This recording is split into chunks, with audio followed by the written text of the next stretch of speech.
আল্লাহওয়ালা লোকদের মধ্যে এই 10টা বিষয় থাকা আবশ্যিক, অবশ্যই থাকা প্রয়োজন।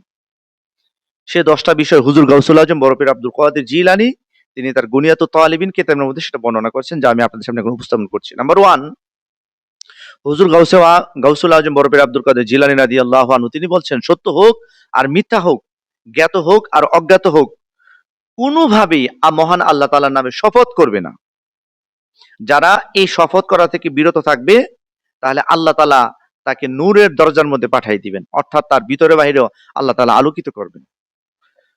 আমরা অহেতুক শুধু শুধু আল্লাহর কসম, ওই কসম না, কসম করা জায়েজ আছে আল্লাহর নামে, কিন্তু আপনার মহান রবের ইজ্জতের কসম করা যাবে। কিন্তু সরাসরি আল্লাহর কসম, এই ধরনের কসম করা থেকে যারা বিরত থাকবে, আল্লাহ এদের সিনার মধ্যে নূর ঢেলে দিবে। সুবহানাল্লাহ। দ্বিতীয়ত, হুজুর গাউসুল আজম বরফির আব্দুল কাদের জিলানী রাদিয়াল্লাহু আনহু তিনি বলছেন যে বিপদে পড়িয়া হোক কিংবা যে কোনো প্রকারে হোক, কোনোভাবেই মিথ্যা বলা যাবে না।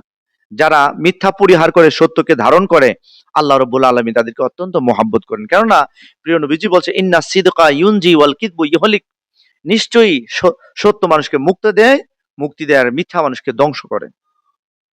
নাম্বার 3, নবীজি সাল্লাল্লাহু আলাইহি সাল্লাম হুজুর গাউসুল আজম বরফির আব্দুল কাদের জিলানী তিনি বলছেন, যারা আল্লাহওয়ালা তারা প্রতিশ্রুতি কাউকে প্রতিশ্রুতি দেয় না, কারণ যারা প্রতিশ্রুতি ভঙ্গ করে তাদের মধ্যে মুনাফিকের আলামত চলে আসে।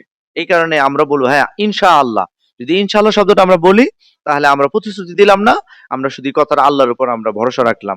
কারণ মানুষের মধ্যে সাধ্য অসাধ্য কিছু কাজ থাকতে পারে, সুতরাং আমরা সরাসরি কাউকে প্রতিশ্রুতি দেব না। আমরা বলবো ইনশাআল্লাহ, ইনশাআল্লাহ আল্লাহ যদি তৌফিক দেন আমি আসবো, ইনশাআল্লাহ আল্লাহ যদি আমাকে তৌফিক দেন এটা করব, এরকম আমরা বলবো ইনশাআল্লাহ। এটা সুন্নাহ পদ্ধতি। নাম্বার 4, আল্লাহর কোন সৃষ্টিকে আমি গালি দিব না কিংবা কাউকে কষ্ট দিব না, যদি সেটা একটা পিপিলিকাও হয় তারপর আমি তাকে কষ্ট দিব না। এটা আল্লাহওয়ালাদের স্বভাব। আপনি যদি আল্লাহর সৃষ্টিকে যদি কষ্ট না দেন, ইতিমধ্যে আল্লাহর হাবিব সাল্লাল্লাহু আলাইহি ওয়াসাল্লাম বলছেন যে আল মুসলিম সালিম আল মুসলিমুনা মিন লিসানি ওয়া ইয়াদিহি, মুসলমান তো তারা যার হাত এবং জবান থেকে অপর মুসলমান নিরাপদ থাকে, সেই মুসলমান। কিন্তু এখন আমরা একজনকে কথার মাধ্যমে, কাজের মাধ্যমে, ব্যবহারের মাধ্যমে আমরা কষ্ট দিচ্ছি, কিন্তু না, আল্লাহওয়ালাদের স্বভাব এটা না, আমরা কাউকে কষ্ট দিব না। হুজুর গাউসুল আজম বরফির আব্দুল কাদের জিলানী তিনি আরো বলছেন, কাউকে আমরা বদদুয়া করব না। অনেক সময় আমরা আমাদের স্বার্থের মধ্যে আঘাত করলে আমরা বদদুয়া করি, তুই ধ্বংস হ। অনেক সময় আমরা ছেলে, আমরা মা বাবা, আমরা ছেলে মেয়েদেরকে বদদুয়া দিই যে তুই জীবনে আজ্ঞায় থাকতি না, তুই জীবনে এটা করতে পারবি না, না আমরা এটা করব না।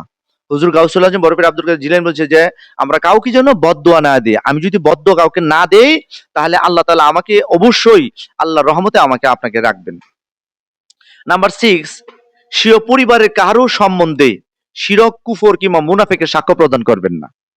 এটা হুজুর গাউসুল আজম বরফির আব্দুল কাদের জিলানী বলছে, কারো বিরুদ্ধে যেন শিরক, কুফর এবং মুনাফিকের সাক্ষ্য প্রদান না হয়। তারপর হচ্ছে নাম্বার 6, প্রকাশ্য কিংবা অপ্রকাশ্যে কোনো পাপের প্রতি আসক্ত হবেন না।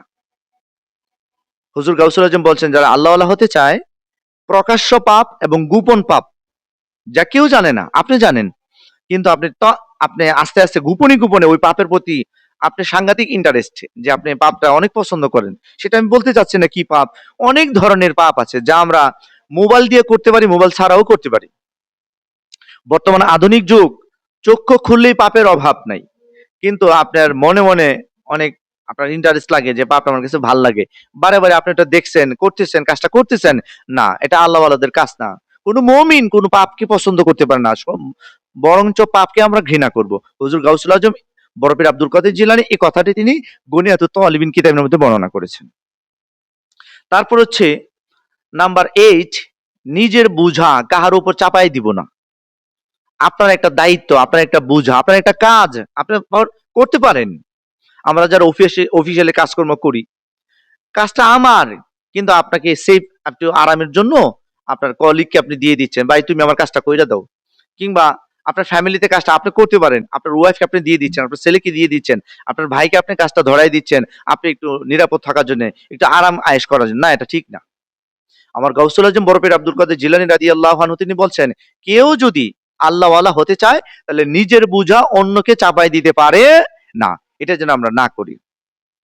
নাম্বার 9, নবীজি সাল্লাল্লাহু আলাইহি সাল্লামের আওলাদ হুজুর গাউসুল আজম বরকত আব্দুল কাদের জিলানী তিনি বলছেন, লোভ লালসা বর্জন করতে হবে। অর্থাৎ কোনোভাবে লোভ করা যাবে না। অর্থনৈতিক বলেন, নারীর লোভ, বাড়ির লোভ, টাকার লোভ, ক্ষমতার লোভ, এই যে লোভগুলো কোনোভাবে লোভ করা যাবে না। যারা আল্লাহওয়ালা হতে চায় তাদের মধ্যে এই লোভ থাকা যাবে না। যারা লোভকে ছেড়ে দিয়েছে তারা সফলতা অর্জন করেছে। হ্যাঁ, আপনি যদি অনেক সময় আমরা খাবারের লোভ করি, আবার আমরা অর্থের লোভ করি, বিভিন্ন বড় বড় বাড়ির লোভ করি, টাকা পয়সার লোভ করি, ক্ষমতার লোভ করি, আমরা বিভিন্ন জিনিসে আমরা লোভ করে না। যারা আল্লাহওয়ালা তারা কোনো বিষয়ে লোভ করতে পারে না।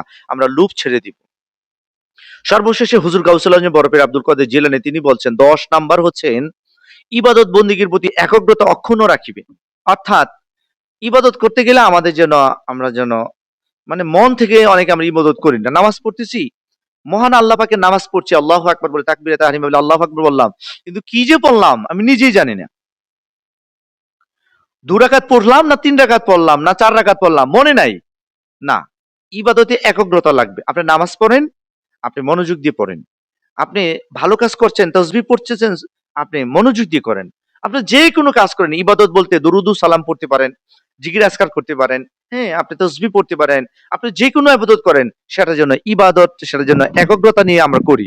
কারণ কোনো কাজের যদি একাগ্রতা না থাকে, ইখলাস একনিষ্ঠতা না থাকে, সেই কাজে আপনি সফলতা অর্জন করতে পারবেন না। সুতরাং আমরা যে 10টা বিষয় আলোচনা করছি, আল্লাহ পাক আমাদেরকে 10টা বিষয় সবাইকে আমল করার তৌফিক দান করুক। আসসালামু আলাইকুম ওয়া রাহমাতুল্লাহি ওয়া বারাকাতুহু ওয়া মাগফিরাহ।